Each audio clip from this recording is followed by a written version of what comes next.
이 삼배나 모시 옷은 여름에는 시원해서 좋습니다. 요즘 옷간 재질로 린넨이라는 재질이 아마 이런 재질이겠죠. 삼배와 모시 옷이 여름에는 시원하지만 겨울에는 얼마나 춥습니까? 바람이 그대로 들어오게 되고, 그 삼배 모시로 된 속옷도 얼마나 까끌까끌해서 입기가 불편합니까? 그러나 솜이 없었기 때문에 백성들은 추위에 떨면서 삼배 모시 옷을 입고 겨울을 지냈다라는 것이죠. 근데 이 문익점이라는 사람이 어느 날 원나라로 가게 되는데, 이 원나라 사람들은 어린아이 남녀노소를 다 제외하고 포함하고 모든 사람이 겨울철에 소매로 만든 옷을 입고 생활하는 것을 보게 된 겁니다. 우리 고려에서는 귀에서 아무나 입지도 못하는 그 솜옷을, 솜이불을 원나라 사람들은 다 입고 지내는 것을 보면서, 아니 이렇게 솜이 이 나라에는 흔한가라고 보았던 그가요, 세상에 솜이 열리는 나무가 있다라는 것을 보게 되었습니다. 세상에 솜이 열리는 나무가 무엇이냐 물어봤더니 그 나무가 바로 모카라는 나무였던 것입니다. 미국의 알리바바주에 가게 되면요, 모카밭이 있습니다. 제가 한번 운전을 하면서 여행할 때에 한낮 여름에 운전하고 알리바바주를 지나가고 있는데요, 양옆에 넓은 들판이 있는데 하얗게 눈이 다 내린 겁니다. 여름인데 눈이 내려갔고요, 너무 신기해서 가까이 가서 보니까요, 거기가 다 모카밭이었더라고요. 7월 달에 한여름에요, 모카송에 하얀색 이 모카솜들이 활짝 펴 있는데요, 얼마나 이쁘고 멋있는지. 미국에서도 영어로 커튼이라고 해서 아주 좋은 재질의 그런 옷감 재료를 많이 사용하고 있습니다. 솜이 열리는 나무가 있구나라는 것을 알게 된 이 문익점이, 우리 고려에 있는 사람들이 겨울에도 그 추운 모시 삼배 옷을 입고 지내는데, 이 솜 우리나라 땅 가져가서 백성들 입힌다면 얼마나 따뜻하게 살 수 있을까, 그가 그런 생각을 갖게 됩니다. 그러나 아무나 이 솜 모카를 가지고 나갈 수가 없었습니다. 원나라를 출입하는 모든 사람의 옷을 다 행랑을 검색하면서 혹시나 모카씨라도 발견하게 되면 그 자리에서 죽임을 당했기 때문에 이 문익점은 고민을 하게 되죠. 어떻게 하면 이 모카씨를 내 나라로 가지고 갈 수 있을까? 그러다가 그가 지혜를 얻게 됐어요. 가지고 있던 붓통의 뚜껑을 연 다음에 그 붓대 안에다가 모카의 씨앗을 집어넣고 몰래 뚜껑을 가지고 고려로 돌아오게 됩니다. 그가 가져왔던 씨앗이, 모카 씨앗이 10개를 가져왔다고 합니다. 그래서 그 귀한 모카 씨앗을 잘 품어서 이제 고려에 와서 봄이 됐을 때 이 모카 씨 10개를 심게 되는데, 여러분 10개 중에 몇 개의 싹이 났을까요? 전례에 의하면 10개의 씨앗 중에 하나만 싹을 틔웠다고 얘기를 합니다. 19개의 씨앗은 다 죽어버리고 하나의 씨앗이 싹이 나기 시작하고 그게 나무가 되어서 드디어 우리나라에 모카솜이 생기게 되었다는 이야기가 있어요. 그래서 어떻게 보면요, 우리나라에 첫 모카를 얻은 것이 요즘 말로는 이 불법 밀수로 가져온 게 됩니다. 불법 밀수로 가져왔지만 그것이 사람의 목숨을 건 희생을 통해서 백성들이 따뜻한 옷을 입고 생활하게 되었다라는 것이에요. 오늘 본문의 24절에 예수님께서는 말씀하고 계셔요. 내가 진실로 진실로 너희에게 이르노니 한 알의 밀이 땅에 떨어져 죽지 아니하면 한 알 그대로 있고 죽으면 많은 열매를 맺느니라. 아멘. 여러분, 밀 씨앗을 보신 적 있습니까? 영어로는 플렉시드라고 얘기하고, 우리나라에는 요즘 한때 인기 있었던 아마씨가 바로 이 밀의 씨앗입니다. 그래서 건강식 재료로 아마씨, 요구르트에 타서 먹기도 하고 음식에 타서 먹기도 하는 그 아마씨, 그거 보시면 기억을 한번 해보시면 좁쌀보다도 훨씬 작은 것이 아마씨입니다. 그래서 빵에 아마씨드가 들어가 있으면 점으로 박은 것처럼 자세히 봐야지만 딸기의 씨앗처럼 작은 것이, 그거보다 작은 것이 바로 이 밀의 씨앗이라는 것이죠. 이 밀알 하나가 땅에 심겨지게 됐을 때에 그 작은 씨앗으로 하여금 수많은 열매를 맺게 된다라고 말씀하고 있는 겁니다. 오늘 예수님께서는 한 알의 밀알의 비유를 통해서 주님께서 이 땅에 행하신 그 사역을 말씀하시면서 동시에 우리도 한 알의 밀알이 되어야 될 것을 주님은 말씀하고 계십니다. 오늘 본문의 말씀을 통해서 우리도 한 알의 밀알과 같이 주님을 위하여 헌신할 때에 많은 열매를 맺는 성도 되시기를 주님의 이름으로 축원합니다. 오늘 말씀의 첫 번째는 예수님이 한 알의 밀알이 되셨습니다. Jesus became a grain of wheat. 예수님이 한 알의 밀알이 되셨습니다. 23절 말씀입니다. 예수께서 대답하여 이르시되 인자가 영광을 얻을 때가 왔도다. 아멘. 오늘 본문의 내용은 예수님께서 예루살렘에 입성하신 다음에 안식일이 며칠 지난 6월절이 며칠 지났을 때 예수님을 만나러 찾아왔던 헬라인들에게 주님께서 하신 말씀입니다. 여러분, 예수님은 6월절에 예루살렘에 입성하셨습니다. 요한복음 12장 12절에 보면은 명절에 온 큰 무리가 라고 말하고 있습니다. 6월절은 이스라엘에게 있어서 우리나라의 광복절과 같이 가장 큰 명절이면서 동시에 수많은 도시에 흩어져 있던 유대인들이 다 예루살렘으로 모이는 가장 큰 절기가 바로 6월절입니다. 왜냐하면 6월절의 시작은 어디로 거슬러 올라갈까요? 이스라엘 백성들의 애굽에 종살이할 때로 올라가게 되죠. 하나님께서 모세를 부르셔서 자기 백성 이스라엘을 애굽에서부터 출애굽하실 때에 마지막 재앙, 장자가 죽는 그 죽음의 천사가 지나갈 때에 이스라엘 백성들의 문설주에 무엇을 바르게 됩니까? 어린 양의 피를 바르게 됩니다. 그래서 죽음의 천사가 지나갈 때에 어린 양의 피를 바른 문설주는 그냥 통과하게 되었고, 그 피를 바르지 않은 애굽에 있는 모든 가정들의 장자들은 그 집에서 죽임을 당하게 되는데, 그 마지막 진노로 하여금 이스라엘 백성은 그 다음 날에 비로소 해방을 맞게 된 겁니다. 그래서 그들에게는 그것이 바로 6월절이고 모세로부터 해방된 날, 아니 하나님으로부터 그들이 다시 살아나고 해방된 날이 바로 6월절이고 그것이 이스라엘의 아주 중요한 명절이 되었다라는 것이에요. 예수님은 6월절에 예루살렘으로 입성하신 것이 우연히 들어가신 것이 아니라 주님은 바로 우리를 죄에서부터 사망에서부터 해방하고 구원하시는 그 주님의 사명을 나타내기 위해서 6월절에 예루살렘으로 들어가신과 동시에 이사야서 53장에 말하고 있듯이 예수님은 6월절에 어린 양으로 죽임을 당하신다라는 그 예언의 말씀을 이루시기 위해서 주님은 6월절 날 이 예루살렘의 나귀를 타고 입성하시게 된 겁니다. 이렇게 6월절은 이스라엘의 가장 큰 명절이고 모든 유대인들이 다 예루살렘에 모이는 그 명절에 오늘 말씀을 보게 되니까 20절에 이러한 사람들이 나옵니다. 명절에 예배하러 올라온 사람 중에 헬라인이 몇 있는데 라고 말씀이 시작되고 있어요. 앞서 말씀드렸듯이 6월절은 누가 해방된 날입니까? 유대인들이 해방된 날입니다. 유대인들의 명절인데 헬라인들이 예배하러 예루살렘에 왔다라고 말하고 있어요. 헬라인들은 누구이죠? 로마 사람들을 이야기할 수도 있고 저 이방 나라 사람들을 이야기할 수도 있습니다. 6월절과는 전혀 무관한 사람들이 지금 6월절날 예배하러 예루살렘에 왔다라는 것입니다. 아마도 우리는 이렇게 생각할 수가 있겠죠. 저 헬라인들 중에 유대교로 개종한 사람들이 아니었을까? 그래도 내가 로마 사람이고 이방 나라 사람이지만 우상을 믿지 않고 하나님을 믿는 유대교로 개종한 헬라인들이 하나님을 예배하러 예루살렘에 왔다던가, 혹은 로마에서 태어난 유대인의 2세들, 혹은 저 이방 나라에서 태어난 유대인의 가정에 태어난 2세들, 그래서 자신들의 시민권은 로마서 5장 19절 말씀을 한번 보세요. 우리 한번 한 목소리 읽어봅시다. 시작. 한 사람이 순종하지 아니하므로 많은 사람이 의인이 되리라. 아멘. 아담 한 사람이 죄를 범함으로 말미암아 모든 인간에게는 죄가 들어왔어요. 태어나는 모든 사람은 죄인으로 태어납니다. 그리고 성경은 죄의 삭은 사망이라고 말했어요. 죄인은 죽음으로 가게 돼 있어요. 한 사람의 죄가 모든 사람에게 들어왔는데 그 죄를 끊을 수 있는 한 분이 죽음이 있는데 그분이 누구입니까?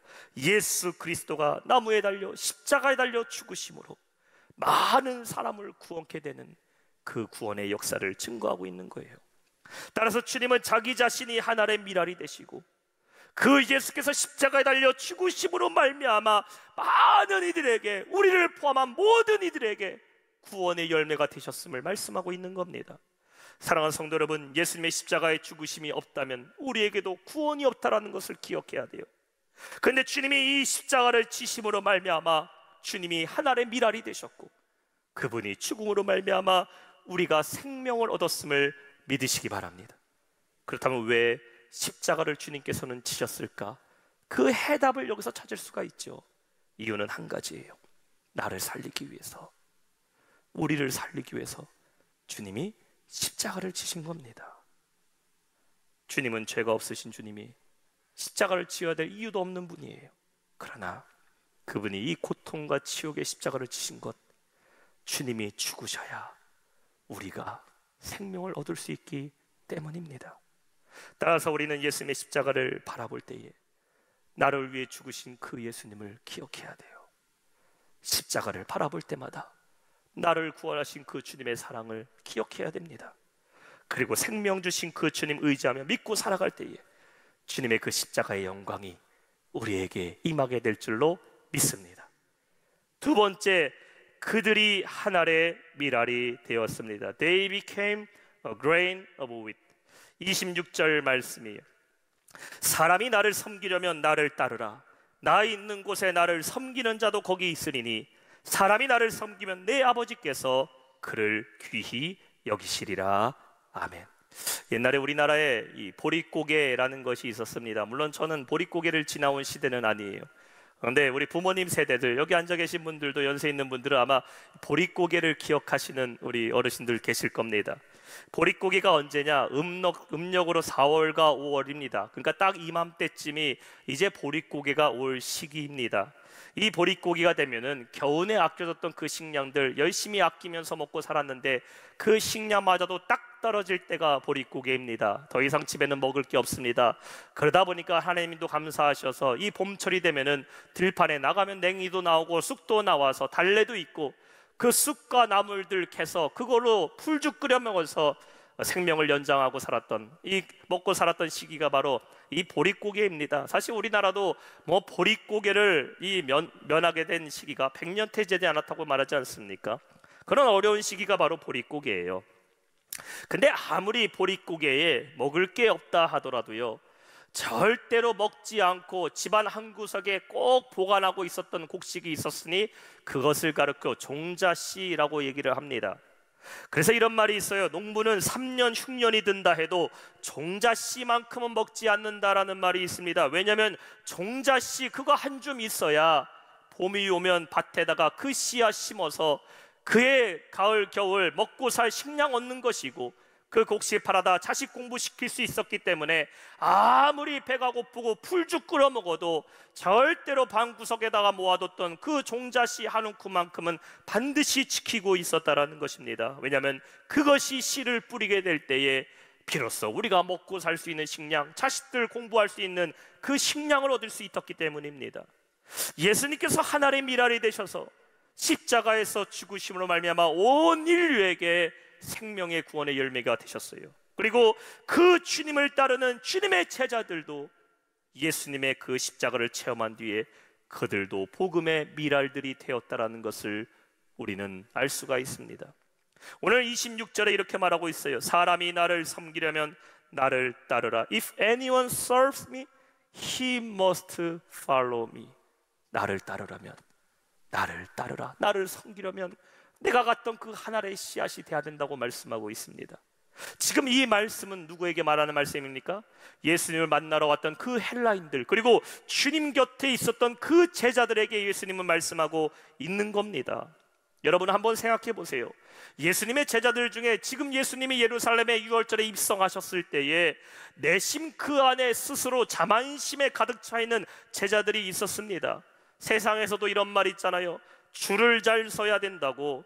예수님 줄 섰더니 그 예루살렘 성에 입성할 때에 많은 백성들이 다 나와서 박수를 치며 친송하면서 호산나 다윗의 왕이여 찬양할 때에 예수님의 제자들 어디 있었을까요? 설마 멀찌감치 떨어져 있었을까요? 아니요. 예수님의 제자들 주님 곁에 바짝 붙어서서 그 사람들이 우리 주님, 우리 스승님 예수님 찬양하는 모습을 다 보고 있었습니다. 한번 생각해 보세요. 제자들의 이 어깨가 아마도 여러분 얼마나 많이 올라갔겠습니까? 우리 베드로 형님이 예수님 오른쪽에 있다가요, 아마도 어깨가 거의 귀까지 올라왔을 것 같아요. 그러면서 사람들이 막 호산나니까 봐봐 내가 예수님 오른팔 베드로야 베드로, 이렇게 걸어갑니다. 한쪽에서는 안드레가 팔을 딱 걷으면서 말합니다. 내가 예수님 왼팔이요 왼팔. 얼마나 자신감에 차 있었겠습니까?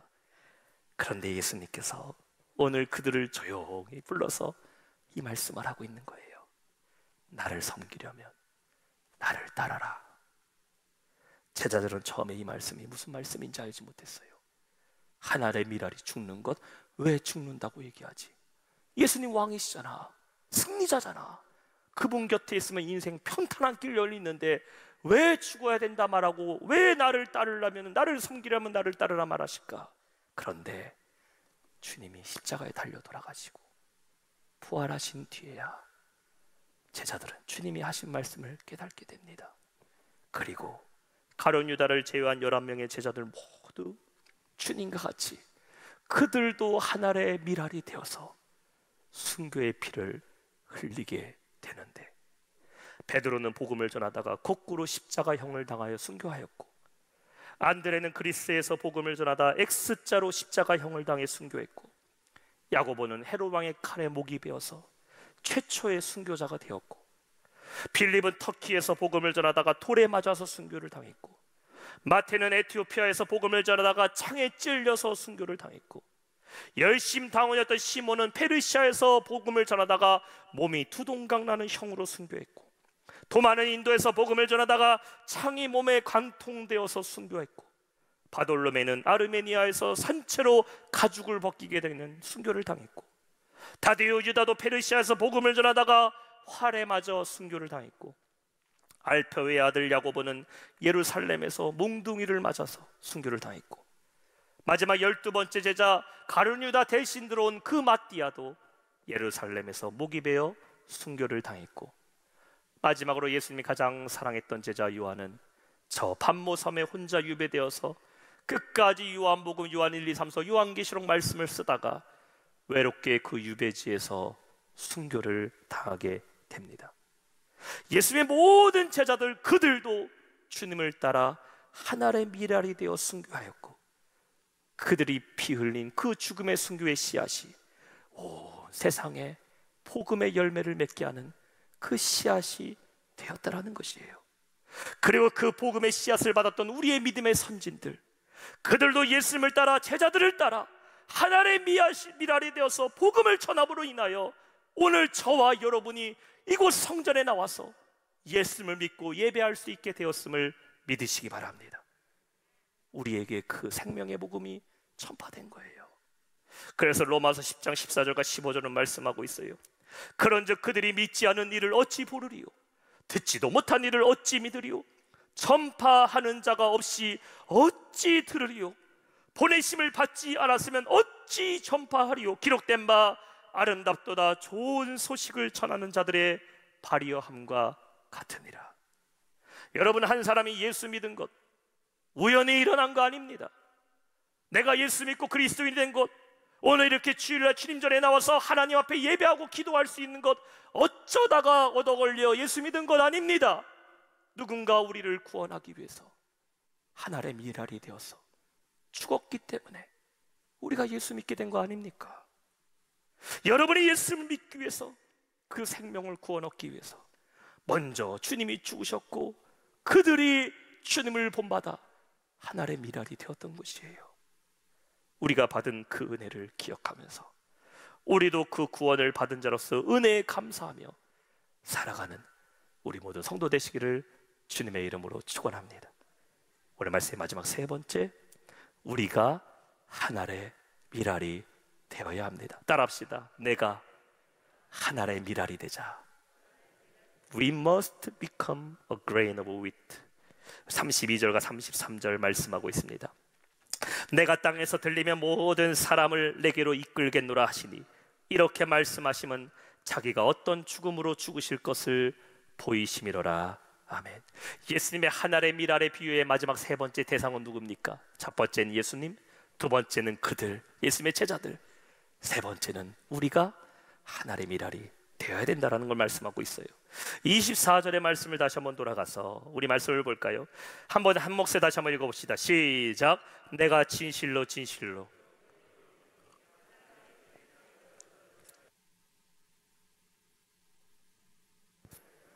아멘. 말씀을 가만히 보시면요, 자세히 보시면 한 개의 미랄이 아니라 두 개의 미랄이 나오고 있는 것을 볼 수가 있어요. 하나의 미랄은 땅에 떨어져 죽는 미랄, 그래서 많은 열매를 거두는 미랄이 있는가 하면 또 다른 미랄이 보이십니까? 또 다른 하나는 땅에 떨어지긴 했으나 죽지 않는 미랄, 그래서 한 알 그대로 남는 미랄이 있습니다. 두 가지 모두 똑같은 미랄입니다. 씨앗입니다. 다시 말해 생명을 품고 있는 미랄이라는 것이죠. 그리고 두 개의 미랄 모두 땅에 떨어졌다라고 말씀하고 있습니다. 땅에 떨어졌다라는 것은 우연히 떨군 것이 아니죠. 누군가 그 씨앗을 땅에 뿌렸다라는 것입니다. 그렇다면 미랄을 우리로 대입해 봅시다. 우리는 누굽니까? 예수님의 생명을 가진, 구원을 가진 주님의 씨앗들입니다. 그리고 우리를 땅에 뿌린 사람이 누굽니까? 그 땅이라는 것은 세상을 말하고 있는 것이죠. 우리를 세상으로 보내시고 우리를 세상의 씨앗으로 열매를 맺는 자들로 부르신 것은 바로 예수님이심을 믿으시기 바랍니다. 그래서 지상 최대의 명령 마태복음 28장 19절 20절에 말씀하고 있잖아요. 그러므로 너희는 가서 모든 민족을 제자로 삼아 아버지와 아들과 성령의 이름으로 침례를 베풀고 내가 너에게 분부한 모든 것을 가르쳐 지키게 하라. 예수님의 생명을 받은 우리를 주인 되신 그분께서 세상에 뿌리셨습니다. 목적은 왜 뿌리셨을까요? 그냥 버린 것이 아니라 뿌렸습니다. 열매를 맺기 위해서 씨앗을 심은 거지요. 자, 이제 우리가 땅에 심겨졌는데 세상 속에 살아가고 있는데 마치 성경은 지금 말하고 있을 때에 미랄이 죽을지 아니면 죽지 않을지를 스스로 선택할 수 있는 것 같이 말씀하고 있습니다. 일반적인 씨앗이라면은 그 농부가 땅에 씨앗을 뿌리게 되면은 씨앗은 권한이 없습니다. 뿌린 대로 심어지고 뿌린 대로 열매를 거두는 겁니다. 근데 오늘 본문에 말씀 나오는 이 미랄은 땅에 뿌려지기는 했지만 죽지 않으려는 미랄이 있고 죽는 미랄이 있다라는 것이죠. 따라서 우리가 이 세상 가운데 살아갈 때에 죽을 것인가 아니면 죽지 않을 것인가, 이것은 우리의 의지에 달려있다라는 것이에요. 아무리 내가 주님으로부터 구원을 받고 생명의 씨앗을 얻고 세상 속에는 내가 살아가고 있지만 죽지 않는 사람들이 있습니다. 스스로 복음의 씨앗이 돼서 심겨지지 않는 사람들이 있어요. 무관합니다. 내 안에 있는 그 생명, 나 하나 구원받는 것으로 끝나버리는 인생이 있는가 하면 어떠한 씨앗은 예수님이 세상에 뿌렸더니 그 세상 속에 녹아져서 그리스도의 복음을 전하고 주님의 생명을 전하는 데에 쓰임받는 사람이 있다라는 것이에요. 결과는 어떻게 알 수 있을까? 열매로 알게 되는 겁니다. 뿌려진 당시에는 알 수가 없어요. 죽어 있는지 아니면 혼자 살고 있는지. 내가 예수 믿어 살아갈 때 여러분의 삶에서는 아직 드러나지가 않아요. 주님을 위해 살고 있는지 내 자신만을 위해 살고 있는지. 그러나 추수할 때는 나오게 되어 있어요. 하나의 씨앗 혼자 남아있는지 죽어져서 세상에 뿌려져 많은 열매를 거두고 살았는지 추수가 할 때가 되면 알 수 있는 겁니다. 앞서 말씀드렸듯이 문익점이 10개의 씨앗을 뿌렸어요. 그러나 하나의 씨앗에만 싹이 나고 그것이 나무가 되었어요. 성도도 세상 가운데 살아갈 때는 알 수가 없어요. 그가 얼마나 죽어져서 얼마나 많은 열매를 품고 살았는지 알 수 없으나 우리는 언젠가 주님이 부르시는 그날에 주님 앞에 설 때에 우리의 열매를 정산하게 될 그날이 반드시 옵니다. 사랑하는 성도 여러분, 세상 가운데 그리스도인으로 뿌려져서 혼자만 살아남는 씨앗 되시겠어요? 아니면 세상 가운데 복음의 씨앗을 심고 전도의 씨앗도 심고 헌신과 봉사의 씨앗도 심어서 열매 맺는 인생을 살아가시겠습니까? 분명한 것은 주인이 땅에 뿌린 목적은 여러분 혼자 살려고 뿌린 게 아니에요. 그 씨앗 심어서 열매를 맺게 하려는 것이 주인의 목적입니다. 우리가 세상 가운데 그리스도로 살아간다는 것은 죽느냐 죽지 않느냐 선택 아닙니다. 우리는 세상 가운데 많은 열매를 맺고 살아가는 사람임을 여러분 믿으시길 바랍니다. 예수님 십자가에 달려 돌아가시고 우리를 위해 죽으신 것, 우리를 구원하신 목적은 나 혼자 살리시고 끝내시려는 것이 아니라 여러분 한 사람을 통하여 수많은 사람들이 그리스도로 돌아와야 돼요. 여러분 한 사람이 복음의 씨앗이 돼서 세상 가운데 녹아질 때에 나로 하여금 그리스도의 교회가 세워지고 하나님 나라가 확장되고 그리스도의 선한 영향이 펼쳐지는 것, 그 주님의 목적이 있음을 여러분 믿으시길 바랍니다. 그래서 너희는 가서 모든 민족에게 제자를 삼으라 마지막 명령하고 있는 것이에요. 저와 여러분이 마지막 하나의 미랄이 되어야 돼요. 뿌려졌긴 했지만 죽지 않아 혼자 살아있는 미랄이 아니라 세상 가운데 뿌려질 때에 내 자신 내려놓고 주님을 나타내는 삶을 살아가시길 축원합니다. 세상 가운데 녹아져서 예수 그리스도를 전해야 돼요. 믿지 않는 자들에게 복음 전하고 주님의 몸된 교회를 세우는데 헌신 봉사될 사명이 우리에게 있습니다. 그래서 주님이 우리 시를 부르주신 그날에 많은 열매를 거두고 주님 앞에 영광 돌리는 그러한 십자가의 사명을 감당하는 우리 모든 성도 되시기를 주님의 이름으로 축원합니다. 오늘 말씀 맺겠습니다. 종려주일에 주님은 스스로 미랄이 되어 죽게 될 것을 말씀하셨어요. 그리고 주님의 영광은 십자가에서 죽으심의 영광입니다. 주님께서 십자가에 달려 돌아가실 때에 많은 사람들이 예수님을 저주하고 핍박하고 조롱했지만 주님은 그것이 영광을 얻는 것이다 라고 말씀하셨습니다. 왜냐하면 주님이 죽으셔야 우리가 살 수 있다라는 것을 예수님은 아셨기 때문입니다. 사람들이 호산나 다윗의 자손이여 찬송하며 흔드는 것이 주님의 영광이 아니라 죽어가는 주님의 자녀가 살아나는 것, 사망의 권세에 매여 있는 자들이 살아나는 것이 주님께는 영광이라는 것을 말씀하고 계시고, 우리가 그 말씀으로 하여금 살아났어요. 저와 여러분이 주님의 영광의 자녀들임을 여러분 기억하시기를 바랍니다. 그 주님께서 오늘 예배하고 있는 여러분에게 말씀하고 계셔요. 너희도 세상 가운데 하늘의 미랄이 될 수 있겠느냐? 왜냐하면 그것이 주님의 영광이 되는 것이고, 우리가 하늘의 미랄이 되어 예수님 위하여 살고 세상 가운데 죽을 때에 우리로 하여금 그리스도의 복음이 땅 끝까지 전파되는 것, 잃어버린 자들이 돌아오는 것, 그것이 우리의 영광이 되기 때문입니다. 세상에서 영광은 사람들보다 높아질 때의 영광이라고 말하고 있어요. 내가 높은 자리에 올라가고 높은 연봉을 받고 높은 성공을 이루면은 이 사람이 인생의 영광 좀 받다고 말합니다. 그러나 십자가의 영광은 그런 영광 아닙니다. 스스로 낮아지고 스스로 썩어지고 예수 이름 위하여 살아갈 때에 그것이 그리스도의 복음을 위하여 낮아지고 복음 위에 살아가는 것, 복음을 전하기 위해서 내 생명까지 바칠 각오로 살아가는 것.